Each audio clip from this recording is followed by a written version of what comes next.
Seruni, si kunang-kunang. Dahulu kala, kunang-kunang adalah hewan yang paling disayangi di hutan parau.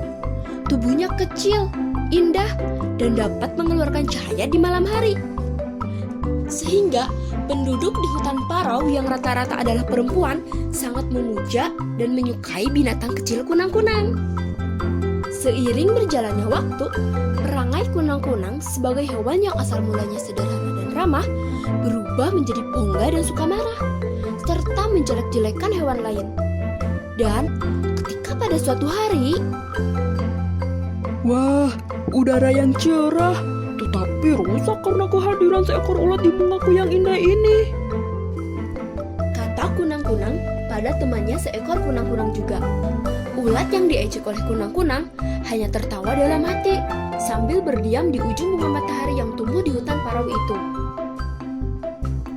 Hai, kenalkan, aku Vika, ulat biasa yang baru datang karena tertiup angin ke hutan parau ini. Kata ulat itu kepada Seruni, sang kunang-kunang primadona dan temannya. Siapa yang mau berkenalan denganmu, ulat jelek? Aku tak sudi melihatmu. Engkau merusak pemandangan indahku hari ini. Kenapa engkau tidak pergi aja jauh-jauh dari hutan ini? Tanya Seruni kepada Pika setengah menghardik. Vika yang mendengar hardikan Seruni sang kunang-kunang hanya bisa terdiam sedih sambil memandang Seruni sang kunang-kunang. Maafkan aku apabila bentuk rupaku merusak suasana hatimu, wahai kunang-kunang yang indah. Aku baru di hutan ini, jadi aku tidak tahu harus kemana lagi. Hanya disinilah aku menetap setelah tertiup angin. Kata Vika sedih kepada Seruni. Itu hanya alasanmu saja, ulat jelek. Kata Seruni kepada Pika. Ini adalah wilayah kekuasaanku. Siapa sih yang tidak mengenal dan menyukai kunang-kunang seperti kami? Jika dibandingkan dengan engkau yang jelek itu. Kata Seruni kepada Pika sambil tetap mengejeknya. Baiklah, aku akan pergi mencari tempat baru apabila kehadiranku di sini mengganggumu, wahai kunang-kunang. Jawab Vika sedih. Dengan sedih dan sabar, Vika berjalan perlahan-lahan melalui dahan dan bunga matahari, lalu menuju daun dan pergi perlahan-lahan dari satu bunga ke bunga lainnya, dan dari satu daun ke daun lainnya. Akhirnya dia pergi juga. Kata Seruni pada temannya puas. Yuk teman-teman, kita pergi bermain lagi. Ajak Seruni kepada temannya. Dia semakin merasa sombong dan ponggah karena berhasil mengusir seekor ulat jelek yang mengganggu pemandangan di wilayah tinggalnya. Sementara itu, Vika yang memulai perjalanannya terseok-seok tak tentu arah untuk mengisi perut dan mencari daerah baru yang dapat dia tempati tanpa gangguan dari binatang lain. Dia masih merasa asing dengan hutan parau ini. Baru 3 hari Vika terdampar oleh angin di sini. Di manakah aku dapat mencari tempat tinggal yang baru? Tak berapa lama kemudian, Vika melihat tanaman merangga semacam daun arbe di suatu kebun yang sudah tak terurus lagi, dengan bunga lili di samping tanaman arbe itu. Dengan gembira dan perlahan-lahan, Vika pun menuju ke daun arbe itu. Mungkin ini cocok untuk tempat tinggalku. Lagi pula di sini sangat sepi. Semoga aku dapat tinggal dengan tenang di sini, kata Vika dalam hati. Semenjak hari itu, Vika tinggal di daun arbe itu. Ingin rasanya Vika memperoleh teman seperti dirinya, yaitu seekor ulat juga. Pada suatu hari, Vika merasakan sakit seluruh tubuhnya. Nafsu makannya pun semakin berkurang. Vika pun heran akan keadaannya ini. Kenapa tubuhku terasa sakit begini ya? Dan aku sangat tidak berselera untuk makan. Tanya Vika dalam hatinya. Tak berapa lama kemudian, dia pun merasa mulai mudah mengantuk tiap harinya. Vika memilih tempat di sudut daun arbe untuk tidur. Lebih baik ditidurkan saja. Lagian akhir-akhir ini bawaannya mau tidur terus. Tak berasa, Tubuhnya telah menjadi kepompong.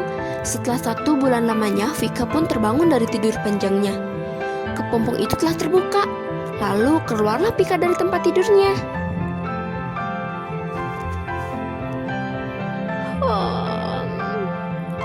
Aduh, aku tertidur terlalu lama.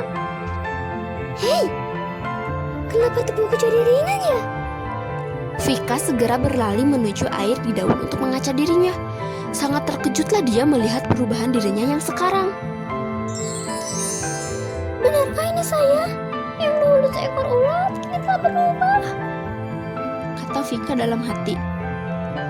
Dia sudah menjadi seekor kupu-kupu yang memiliki sayap aneka warna. Indah sekali.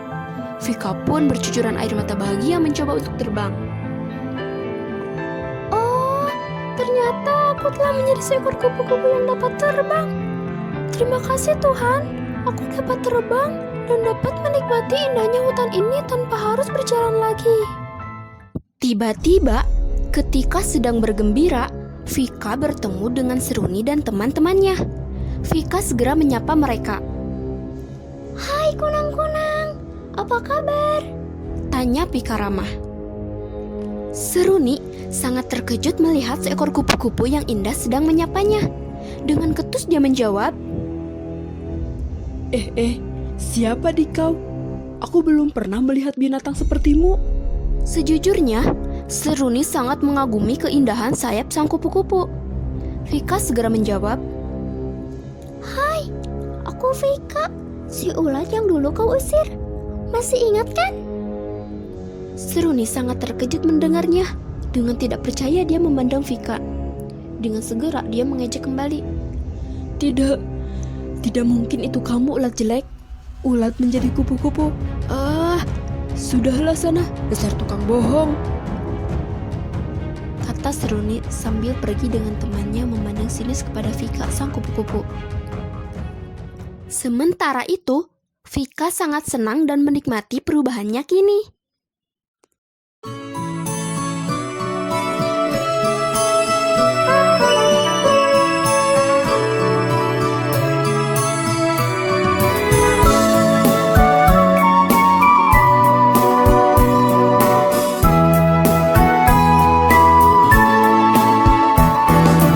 Kupu-kupu yang lucu, kemana engkau terbang? Hilir mudik mencari bunga-bunga yang kembang. Berayun-ayun pada tangkai yang lemah. Tidakkah sayapmu merasa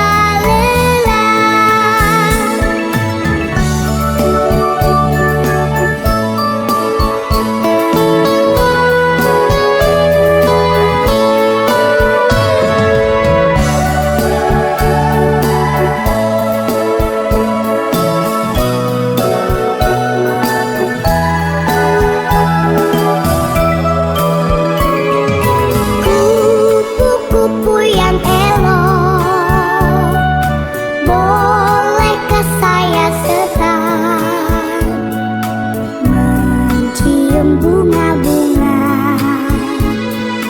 yang semerbak baunya sambil bersendam? Semua ku hampiri. Bolehkah ku turun bersama pergi? Bolehkah ku turun bersama pergi?